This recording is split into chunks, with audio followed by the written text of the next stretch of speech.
Dis my groot voorreg om ons gaste verwelkom, die enigste Ruda Landman. Ruda, hoe gaan dit? Uitstekend, dankie.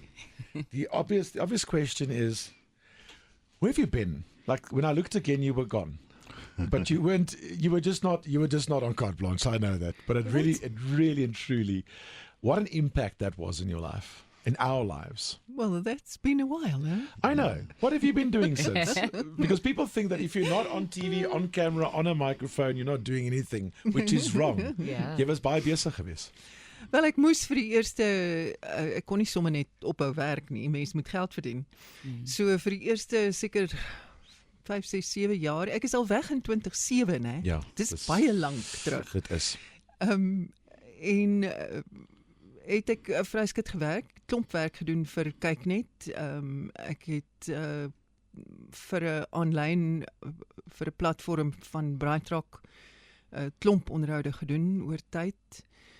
Ensovoorts. Jy weet, jy weet hoe dit is met 'n vryskut loopbaan. Jy doen maar wat jy kan. Ja. Keep busy. Maar ek het toe sedertdien in 2016 het ek begin met 'n projek genaamd Grad, Ja. wat soft skills vir studente. So, Uitstekende idee. and that has become my main focus. Yeah. Why did it make such an impact, do you think? I often wonder What? about it. Carte because- blanche? No, so you think to yourself, and maybe it's just me, maybe I'm out of touch with TV in South Africa. But you think there are a couple of names that stand out that just everybody knew. Ja. You don't have to explain. When you work in radio and you want guests on, often, people suggest, and then you think to yourself, you're going to have to explain a lot. And then you get those people and those names that you just don't have to explain. Yeah. It was just maybe a different era? What do you put it It was a down to? different era in media. Okay. Remember that we were the only show in town apart from the SABC. Mnet there was only one broadcaster in South Africa until 1986. And then Mnet had the only other TV license, and Carte Blanche started in 88. So if on a Sunday night you weren't watching the SABC, you were watching us. Ja. Yeah. It wasn't like today, where it is so True. splintered Okay. today that the relative audiences, I think, are much smaller, and people jump around, Of course they do. and people watch when they want to. They don't watch linear television like at 7 on Sunday night. There's no Appointment TV. that has been gone. that whole model is gone. Ja. So it is really a different era. But it is quite amazing, even now, when I meet people in their 40s and they say, I grew up with you. Yeah. I promise you we will move on because there's other things to talk about. But before we do, those must have been amazing years because you were pioneering a lot of stuff. Journalism, journalistic TV, investigative TV and stuff. That was very new in this country, Yeah. wasn't it? And that was it. Did it make it harder or slightly easier? I think we were just so excited with what we were doing. And Carte Blanche has become synonymous with investigative television, but that's not what we started out as. Yeah. Okay. Remember that Bill Forer, the founder, it was not a journalist. He was a what's the word? He had done things like Sundowner before, and More lifestyle stuff. lifestyle vermaaklikheid. Okay. That was his beat. He had made Shaka Zulu, the original Shaka Zulu Henry series Yeah. with Henry Clele. Most beautiful man. And so it was shaped on the like 60 Minutes Yes. Right. in America. That Yeah. was the model. Yeah.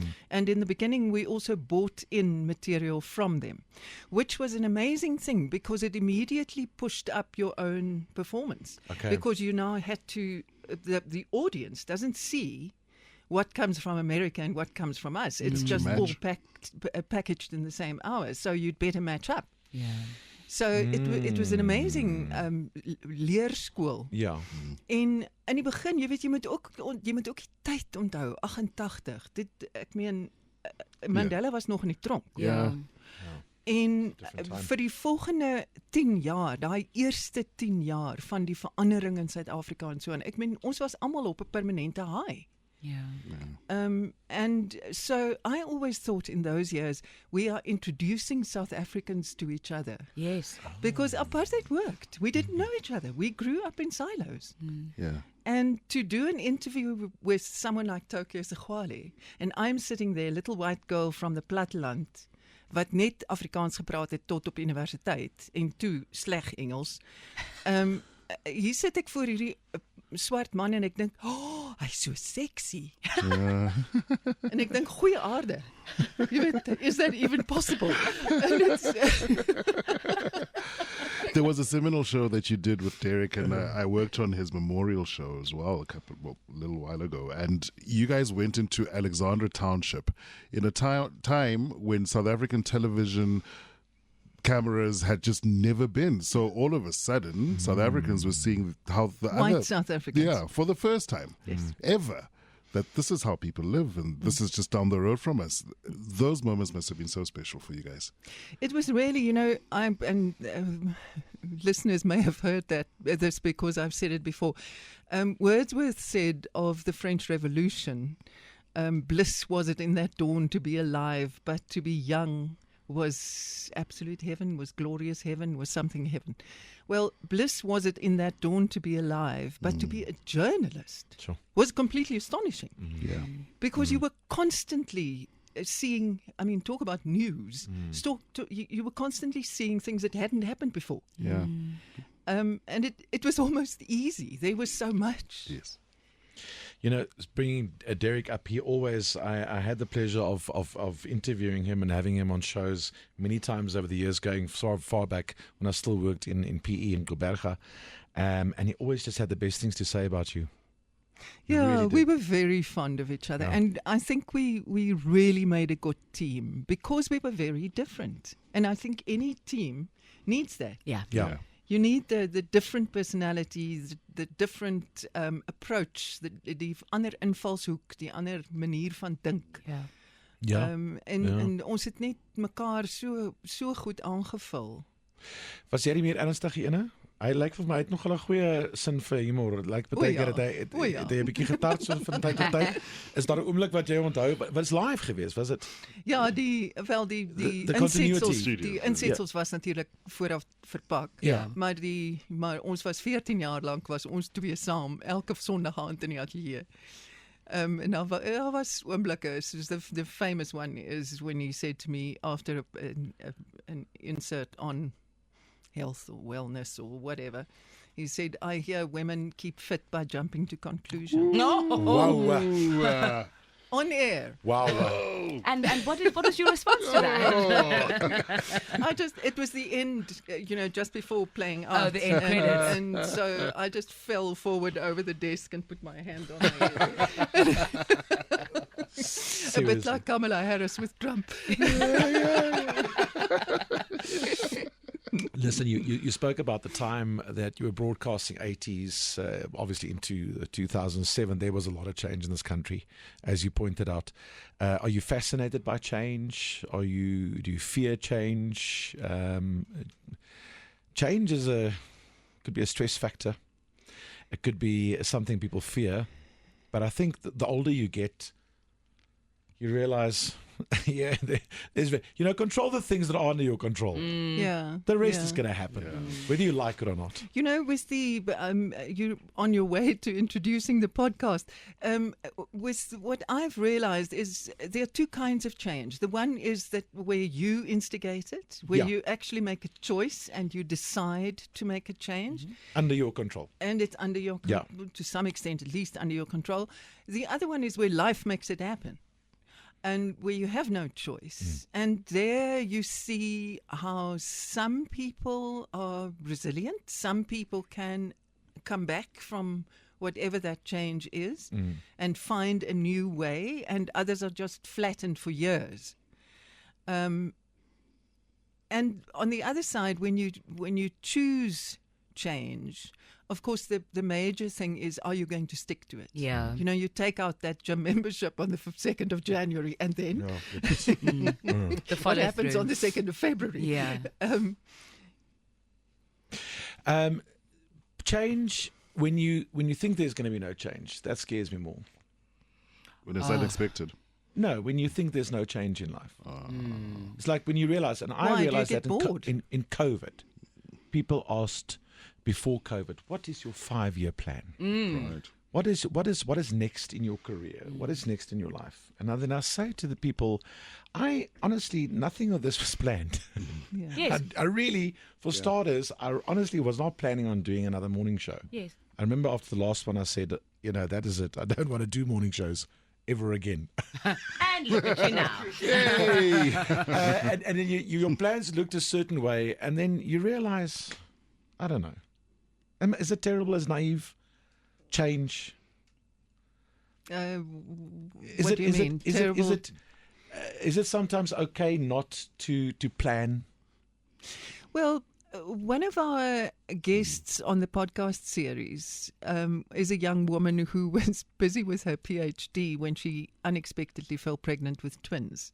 She wanted another baby. She had one under the age of 2. Oh, wow. And they kind of vaguely said, let's try.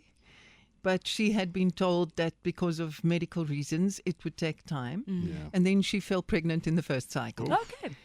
And then she had 3 little ones under the age of 3. Yeah. Sure. Well, she and her husband. And it was COVID. So they were cooped up with these 3 little people. And she said, always plan, but lean into the chaos. And I think that's such a wonderful... You must have some kind of idea of how you would want it to play out. Otherwise, you're just adrift. God, now you're telling me. But, well, you're not yet grey, so... You strike me as the kind of person who would buy into that as well. Unfortunately not. I also ended up literally on radio completely by By chance. the Fates, who went, this is the path you will take now. Like you, funnily enough, I am the world's worst planner. If you said to me now, what is your plan in the next 5 years? I would say it would be to be alive. That is it. That is all I can say to you, because I don't know what's going to happen in the future. But that excites me. It excites me that there will be opportunities and experiences and people that will arrive in my life unexpectedly that I won't have any idea about.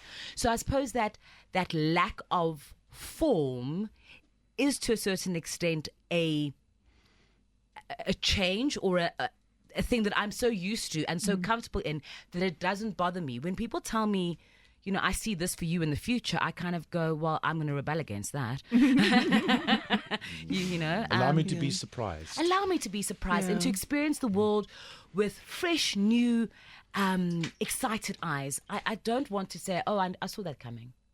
I tell you, the kind of change that I'm battling with is coalitions. Oh, yeah.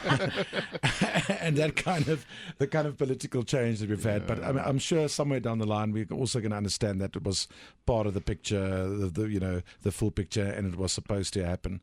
What are you focused on at the moment? I mean, you've worked on a program like the Carte Blanche we've spoken about for so long, which you must mean at least you're a very curious person. Is jy nuuskierig?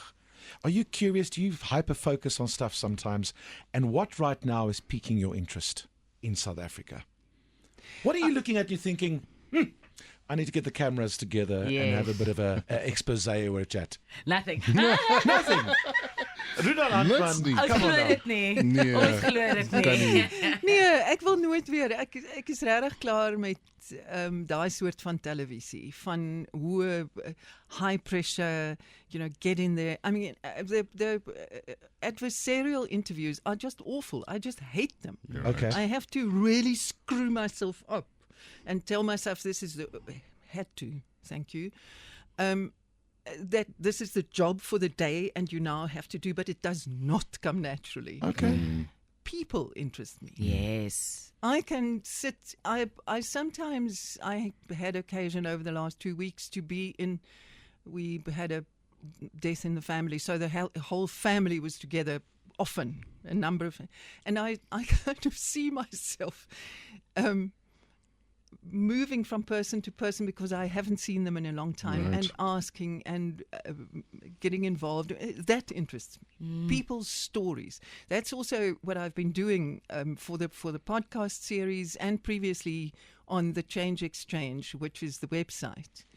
And it's to get people to tell their stories. And the experience in an interview it's hard when you're surrounded by technical stuff, but if you're sitting with someone and it's a really difficult, sensitive, not difficult because he's just a arsehole, but it's not always a he, but it's when you're sitting with someone and you get them to trust you, Yeah. and you kind of hold them in that moment, and you make a bubble, and it's just you and me, and you can trust me to work with your information in a way that won't let you dangle in the wind. Yeah. Sure. That for me, that makes me come alive. Now, you mentioned the podcast series. Who are you doing it with? For those who have no idea. So eerste keer mense na hiervan hoor. Waar kry mens dit? Let's not even presume that anyone knows anything about it. What are we dealing with here? Who do you do it with? What is it about? Where do you find it? Brightrock is if I may. Of course, we know Brightrock. Yeah. I've worked They with do a lot them. of stuff in rugby. Yeah. Okay, yes, they do. And very much about change and managing the Yes. change in people's Their whole lives. marketing spiel is around change, Yes. because their life policies can be adjusted when your life changes, when you buy a house, when you get married, when you whatever. End of commercial. So they have a website called The Change Exchange, Yeah. on which they have all kinds of things around change. They're really fascinating stuff, and they get people to write, and there's another podcast also on the same platform, etc., etc. And I've done, as I said, lots of interviews, video interviews also, which live on that platform. And so because of my involvement with soft skills for students, I became aware of, and you must be very aware in your communities of this, of people who in one generation have just changed their lives, changed their families' lives to such an extent that you are just astonished. You know, one of our case studies in the first podcast series, which was called Change in One Generation, is the guy who's now head of CSI at Investec. Wonderful, over the top, fantastic speaker. Grew up in a mud hut. Sure. You know, that kind of Yeah. stories just astonish me. And I see so many of them among these young people who are first generation. You know, what do you mean when you say first generation? First one, your mum probably has maybe old language standard 7. Yeah. And she's been doing piece jobs all her life, and now here you are in the Wits chemical engineering class, WTF. So that was the first series we did, and we involved Brightrock found Dr. Frank Magwegwe, who is a change scientist. He also lectures in other things at Gibbs in Johannesburg. And the change sciences are fascinating. You know, they have little theories of how it works. Yeah. It's fantastic. I didn't know they existed. Quite. So what? A change scientist. Scientist. And, well, my favorite one is really easy. It's D times V times F must be greater than R. Okay. Your dissatisfaction with where you are at the moment times your vision of what could be times the success of the first steps, the F, the first steps you take. How do you experience that first gym class? Must be greater than your resistance. Otherwise, change won't It happen. won't happen. Wow, it's an actual equation. And it's actually amazing. It's a science. It's a science. Actual science. Yeah, that's Who amazing. knew? But so then we did the second series Yeah. with a more general reach of people in whose lives change has either happened or they made it happen. Dramatic change. Dramatic change. So one guy he was a founder at a big and very successful financial consultancy in Johannesburg, well, now countrywide, had a heart attack at 41 and flatlined. And when he woke up, his wife says, okay, what are you going to change? Wow. So that was the one. The other one was, you may know, Costa Karastavrakis. He's a stand-up comic and a businessman and a larger-than-life wonderful person. Came back from addiction, from methamphetamine. Huh? Can you Yes. say that word? Amazing. Wendy Celebi, that cliff that you step off when you retire from a full-time 9-to-5 job. She built a bridge. She's amazing. Talk about planning. If you want to know how it could work, if one were to have a plan, Wendy is your answer. Megan with the twins. Who am I missing? Oh, Tapelo. He was also a corporate job at a bank in business banking, so he sat across from small business people, and he said he just started thinking, I want to be on that side of the desk. So he cashed out his pension at 46. He had children and everything, and he's a very responsible person, and bought bikes, which he now rents out to delivery people. Did you even know there was such a little niche in the market? No. Think about it. It's become so popular. Where do they find Makes it? a lot of sense. Do they have the capital to buy it? No. So they have to rent it. Oh, I wish I could think of these things. Yeah. Seriously. Never have. I think the thing about change for me, because now when I knew you were coming in this morning and read up about these podcasts and when change happens and stuff, so then you're forced to think about change. And then you also I realize that people make so much of it. It doesn't have to be something dramatic. Changes are going to happen. Just going back to what I said earlier. Accepting that there are going to be changes. And changes can sometimes be small, but they can have a big impact. When you leave school, then you leave varsity, it's all a change. And then you move out of your parents' house, so you get married. I think one of the biggest ones is probably having children. Yeah. I mean, that's why I've resisted that one. It is under my control. So but changes can be really, really small and inevitable, and then can be the larger ones. Yeah. But your reaction to it, that's everything. Going back to what you said, as long as I am equipped to deal, because that's sometimes play the what if game. I know that's not planning. Your planning scientist will tell you that's not. But sometimes that is valuable, though. Well, knowing that you will, how will I react to change? When this all comes to an end and they write that mail, Martin is pursuing and we wish him well for the future. Yeah. You know what happens then? No one knows your name. No one cares. No one wants to hear your story. How are you going to deal with it? Yeah. I mean, the only constant is change. We just live in that world. But the only way that you learn about it is if you ask people questions. I don't think people ask people questions enough. I don't think people ask. When you're in a situation, and I'm going to say that I sound like an old person, but when you are in a company of much younger people that come into our industry, no one ever asks me questions. But isn't that because, and I think about that as well, I think to myself, and I was actually mentioning it to a friend the other day, that because of where you are in your life, if you are a young person coming in, there is unfortunately a natural perception to assume that the people who've been here for a while are a little bit staid in what they do. And I'm new and my ideas are new, so why would I ask you any questions about the changes I should expect? Because I don't necessarily, I see the value in what you have brought.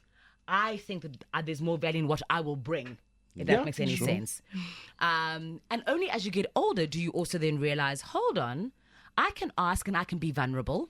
I can say I don't know, okay. and that takes nothing away from me. I can be aware and be more of myself and be willing to sit in these changes that are happening in my life, be it an older parent, be it parenting my parents, all that kind of stuff. And I will ask those questions to my peers, not necessarily to the younger people, because they'll understand where I'm coming from. And I think from that change perspective, it's accepting that change within your peer group that keeps you as well kind of moving along and being able to, you know, go with the ebb and flow of the changes. I don't know. You know, Dr. Frank says change is a team sport. Yes. You know, you don't survive it on your own if it happens to you, and you don't make it happen on your own if you want to do it yourself. And in so many of the stories we had, it was that pattern that you were now talking about, Felicity, about Wendy, for example. She's wonderful. She says she was teaching people financial literacy, né? And then at her 50th birthday party, her aunt said to her, so in 10 years' time, you have to retire. Are you ready? Yeah. So she went back to the office and she asked the relevant people, the pension people, to give her an assessment. Yeah. And she said, I got a red letter. She said she hid under the blanket for about 2 weeks because how could, you know, this was not her, and her whole identity came into play there. But then she reached out to a younger financial advisor. She was humble enough to say, even though I have been standing on the stage and talking about stuff and blah, blah, blah, obviously I don't know enough. So she found someone else. You know, Steve Milton, the guy who had the heart attack, he says for more than 6 months, he was considering this, considering that. What should I do? What now? Where should I go? And then he got I think his wife said to him, listen, you're driving me mad. Find someone else to talk to, please. So he got a professional coach to sit with him for 3 days. You know, there are people who can help you, and they will vary in depending on. Tapelo had a friend who had done this before. It's a woman and she lives in Bloemfontein, and she now runs, I wonder, it's now 6 months later, maybe it's now 30 bikes. She had 10 at that point. And he would phone her every Monday morning and say, so, did they pay you? So there's definitely but first you have to realize that you need it. Yeah.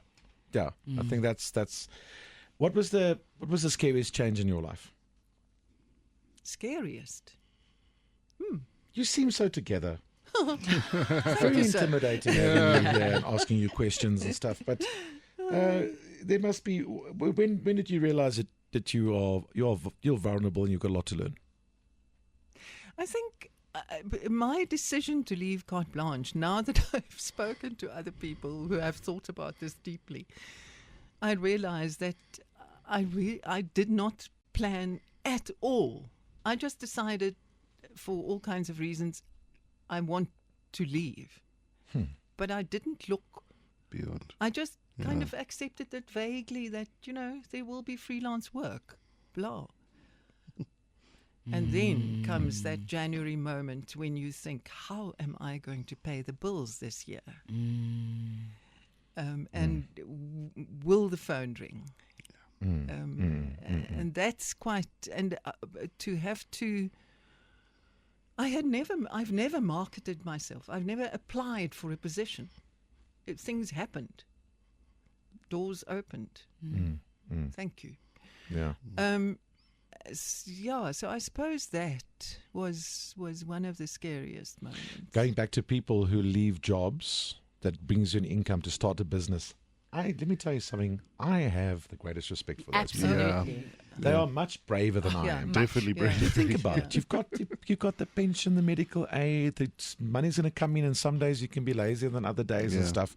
But then you decide, I'm going to start my own business and do it all of this. Yeah, and you can plan it well, but you're still stepping into the unknown. Yeah.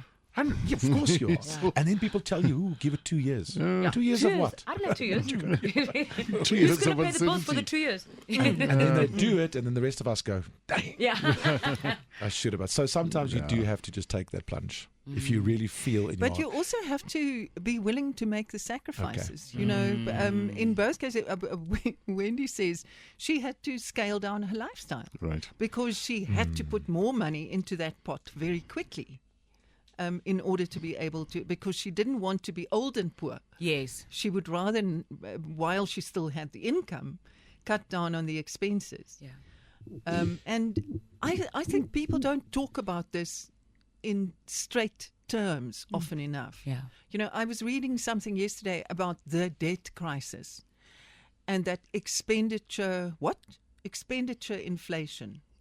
Say it out loud. People are spending too much. That is what it means. Yeah. It's not that it's something outside of your control and it just happens in the background like general inflation.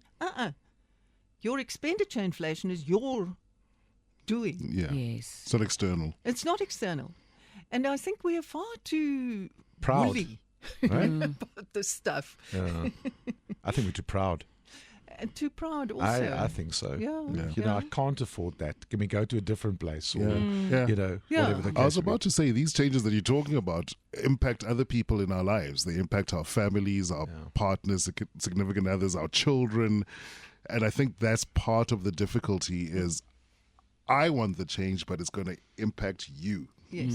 Yeah. Yes, absolutely. And change is a team sport. You Yeah. need that support. You can't and especially if you're fighting against the people right around you. I don't think it makes it so much more difficult. Where do we find these podcasts? You can go to changepodcasts.co.za or you can just go to your platform and search When Change Happens. When change happens. Listen, I hope it was your worthwhile coming in, but I had the best time catching up with you. Ruda Landman, dit was nou net 'n groot voorreg en eer gewees. And also just a lekker chat about change. Yeah. I hope this sparks a couple of thoughts, challenging yourself, talking about it, and please let us know. Lekker om jou te sien. Baie dankie dat jy ingekom het. Liefde by die huis, by die familie. Weet jy so Johannesburg trots. Lekker om jou te hê. Asseblief moenie weer so lank wag nie. Kom terug, Ruda Landman. Yeah. Baie dankie. Was baie lekker om te kuier. Breakfast with Martin Bester.